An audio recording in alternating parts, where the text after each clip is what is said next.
Finally, Dad's gone. What a relief. He was a stubborn old man with money, but he was nothing but an annoyance. On the day of his father's funeral, Alex spoke these words with a smirk on his face. How could you say something like that? You had debts that Dad took over. Shut up. He wouldn't die and kept costing me money in hospital bills. Now I can use his money as I please. How dare you? You relied on Dad all this time. Say whatever you want. You don't have anyone on your side anymore, you good for nothing. Should just leave. Brother-in-law, how could you? William also scolded Alex, but their sister-in-law present at the scene laughed and commanded us. Marriage doesn't make you a family. I bet even your father-in-law wouldn't want outsiders at his funeral. You should leave immediately. Her words snapped something inside me. To insult my father and deny my ties? These people are rotten to the core. Arguing with them any further would be pointless, and the last thing I wanted was to cause a fuss that would ruin my father's funeral. I suppressed the anger that threatened to explode. I understand. I barely managed to say that much before I decided to give up my final farewell to my father and leave. I vowed never to associate with these people again. My name is Lily. I work as a nurse in a children's hospital. I married William, a radiologic technologist I met at work a few years ago. It's difficult to find time for just the two of us due to on-call schedules, but we cherish the moments we do get. Being a radiologic technologist is a significant responsibility as imaging is crucial for diagnosing and treating patients' diseases. Handling dozens of imaging tasks every day and capturing even the smallest abnormalities come with considerable pressure. Despite the demanding job, I respect William for his hard work every day. He tells me he admires my dedication, always making time to communicate with our patients and their guardians despite my busy schedule. Once upon a time, I could hardly believe I would be of such help to others, nor did I dream that such happy days were in my future. My father worked for a major trading company. When I was a child, he often worked abroad, leaving my mother, Alex, and me to fend for ourselves at home. In that setup, my mother and Alex treated me like a servant. Didn't I tell you to clean this up? You're so useless. Hey Lily, go get me a juice now. You've got a minute. This kind of harsh language and ordering around was all too common. My mother, adoring Alex, treated me as if I was nothing but a nuisance. Seeing my mother's attitude, Alex grew up to be the type to boss me around. As a child, I tried my best to meet their expectations, but contrary to my efforts, both my mother and Alex continued to belittle me. Even when my father returned from his overseas assignment when I was in high school, their attitudes didn't change. My father tried to defend me, but my mother and Alex blamed him. I raised these two all by myself while you were gone. You didn't lift a finger to help, and now you're going to complain? Just because you're back now doesn't mean you get to play dad. We have our own dynamics here. We managed fine without you. Don't act all high and mighty. My father argued with them, but no resolution came. Then the focus of their anger shifted from my father, who provided for the family, to me. Seeing this, my father couldn't confront my mother and Alex, fearing it would make things worse for me. Despite his presence, he regretted that he couldn't change my mother and Alex's attitude, and he tearfully apologized to me. I'm sorry. But just his being there saved me. Being treated by my mother and Alex as a useless and nuisance, I lost sight of my self-worth, feeling as if I were in a dark tunnel. But then my father said to me, Lily, you're not useless. You're not a nuisance. You're our family and you're a good person who belongs here. Just these words were enough for me. Even when my mother and Alex belittled or ordered me around like before, just knowing that my father was there, my heart wouldn't darken. Then, when I was about to graduate high school, my mother told me to start working after graduation, forbidding me from going to college. All the while Alex, who barely studied, got to go to a private university and goof around. But even then, my father wouldn't stay silent when my mother tried to single-handedly crush the options for my future. My father asked me what I wanted to do and told me that I could decide my own future.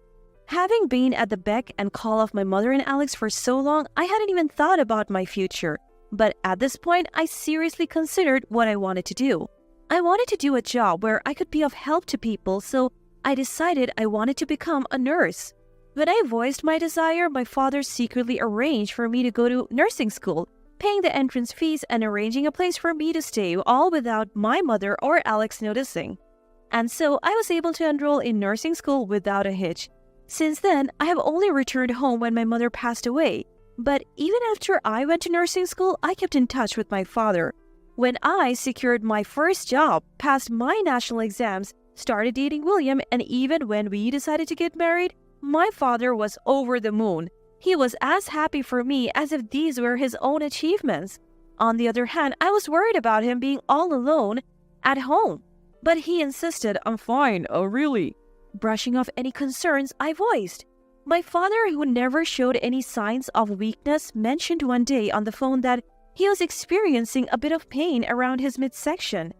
Even though he said it was just a bit painful, I knew he was probably downplaying it. I suggested that he should visit the hospital. Days later, he informed me that his endoscopy showed no issues. I felt relieved at the news, but my husband William was skeptical. He said that there could still be a problem that wasn't detectable with just an endoscopy and suggested a cancer screening as a precaution. I relayed this to my father and urged him to go for it. And then the results came in. My father had pancreatic cancer. While it was a shocking revelation, we were told the cancer was still at a stage where it could be surgically removed. So my father was admitted for surgery. The news had initially plunged me into darkness, but luckily the operation was a success.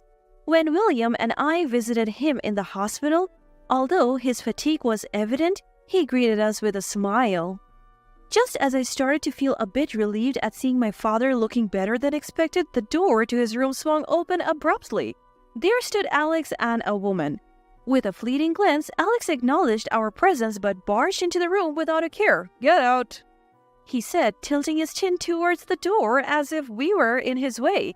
The woman next to him was also gesturing for us to leave. I quickly realized that she must be Grace, the woman Alex had married. Having heard about Alex's marriage from my father, I intuitively felt that this must be his wife Grace. Can't you wait a little? We just got here, I protested. But Alex just smirked disdainfully at me. Like talking to Dad is going to improve his condition. I know, but I've barely had a chance to speak with him. Brother-in-law, give us some more time, please. My husband also tries to reason with Alex, but Alex bluntly barks back at us. You're the guy who married Lily, huh? I don't care if you're a radiology tech or whatever. At the end of the day, without doctors, nurses, and techs can't do a thing, so don't get all cocky. He smirks smugly, an ugly twist in his lips. And before we even leave our seats, Alex turns to our father and starts spouting off the unbelievable. Dad, I've gotten myself into debt again. Need your help once more. What? Shocked at Alex's words, I can't help but let out a gasp. No words of concern for our father's condition, Alex starts talking about money out of the blue, and once more implies that he's made our father shoulder his debts before. Alex, you have to deal with the debts you made yourself. Do you even understand what kind of situation Dad is in right now? Shut up, I'm making Dad atone for his past mistakes. Atone? He's making up for neglecting us when we were kids, saying he will forgive us for ignoring our precious childhood because of money. Isn't he kind? What? I never imagined Alex could be such a despicable person. His words leave me flabbergasted, and I can't find my words. I have to do something. I'm the only one who can stop Alex here. I think this and start to find words to retort, but my sister-in-law standing next to Alex looks at me with a puzzled face. Don't get all high and mighty just because you're married. You're in the way, so go home. I snap at my sister-in-law's words, and I don't have the luxuries to stay calm. That's enough. Forgetting that I'm in a hospital room, I can't help but raise my voice. Lily, stop. William quickly stops me, and I'm taken aback. It was then. Lily, you should go home for today. Our father quietly said so and gave us a listless smile. Thank you for today. You can come again some other day. Hearing our father's words, Alex and his wife looked triumphant. I couldn't shake off the unease of leaving father and Alex and his wife alone. However, feeling guilty about shouting in the hospital room, I felt I couldn't argue here any longer and left the hospital room. A few days passed with worry about father and Alex's relationship, and one day, my father developed complications. The shock of developing complications was immeasurable for father. Moreover, dad's mental and physical strength had dwindled as he stopped eating properly. As a result, despite the efforts of the attending physician, father passed away a few weeks later. A grief I had never felt in my life attacked me, but I didn't have time to indulge in my grief. Despite the fact that father had died, Alex and his wife did nothing.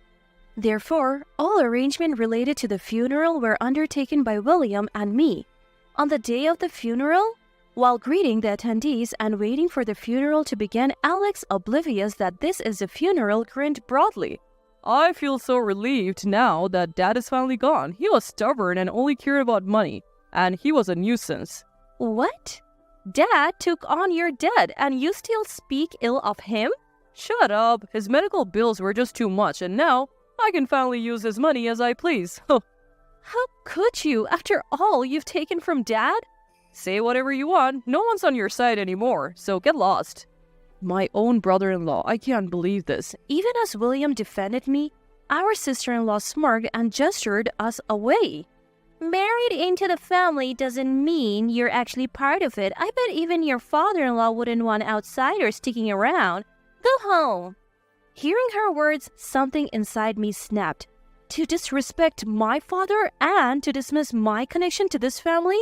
These people were beyond redemption. There was no point in arguing with them.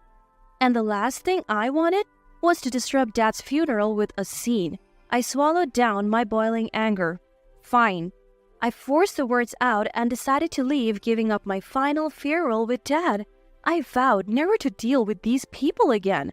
But the next day, my phone was flooded with calls from Alex and his wife. I had a hunch about what they wanted, but I ignored them all. Alex didn't care about me enough to know where I lived. If I kept ignoring him, he would give up eventually.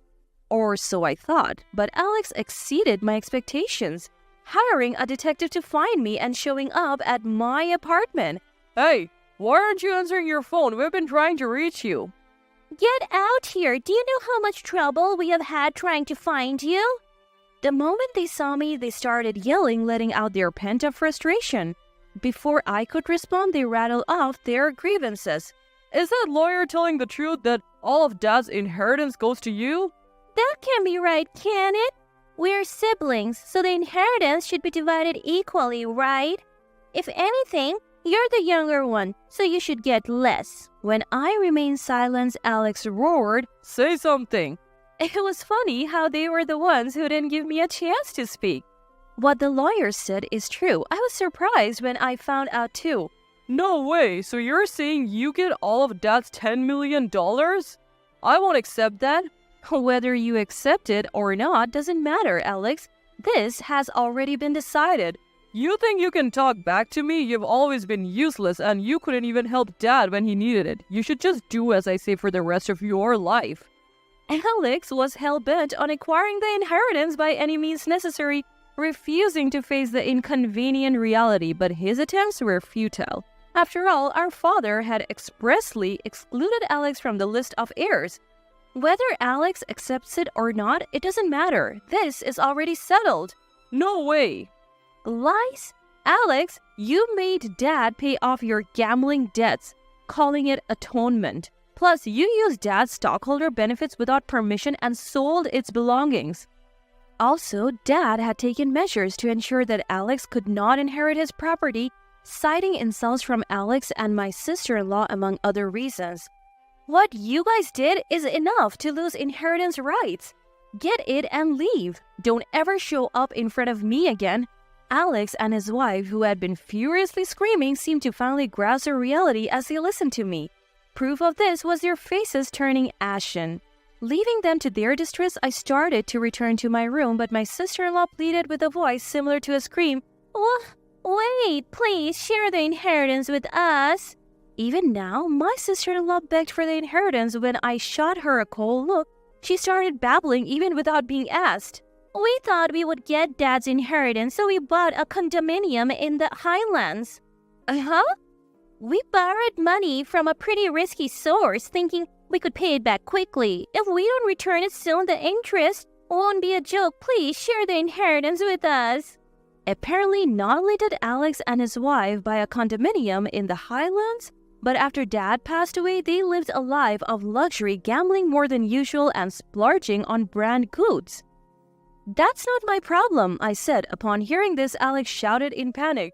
You have always done what I said, right? You should just obey me. When was that? Through my job, I've met a husband with whom I can respect each other and contribute to society. I'm different from the person I was then. Don't you think you can have it your way with me forever?" As I raised my voice to match Alex, he fell to his knees on the spot and still clung to me in tears. Alex is asking for help as a family, and you should help him. My sister-in-law also raised her voice and appealed to me, but I spat out sharply. "Weren't you the one who called me a stranger after insulting Dad and denying my relationship with him? I have no obligation to help you guys anymore." What? How dare you? "If you keep loitering, I'll call the police. Are you okay with that?" At the mention of the word police, Alex and his wife disappeared from our sight as if running away. Afterwards, at the memorial service, I met relatives and heard a stream of complaints about Alex. Alex and his wife had been appalling at Dad's funeral with sloppy speeches as funeral organizers and lack of proper manners, leaving all the relatives dumbfounded. Apparently, after a lawyer told Alex he had no inheritance rights, he went around asking all the relatives to tell him where I was. But no one told him, so he had to hire a detective. But when my plans fell through, even after hiring a private investigator, Alex was reduced to begging our relatives for money, his head bowed in desperation, I heard. Still, our relatives, disgusted with Alex and his wife, refused to lend them any money. It seems they ended up fleeing somewhere without anything but the clothes on their backs to escape from their debtors. And now, months later, apparently Alex and his wife are still stuck in a loop, constantly running whenever their debtors catch up with them. I imagine his wife must be sick of such a life, but she can't make a living on her own. No doubt, she is unable to leave Alex and they must be quarreling daily. On the other hand, William and I, unable to attend my father's funeral, visit his grave once a month. Thanks to my father's support, I have been able to become a nurse, and I found William, the love of my life, through this career. I plan to appreciate him every day and continue to do my very best, whatever that may be.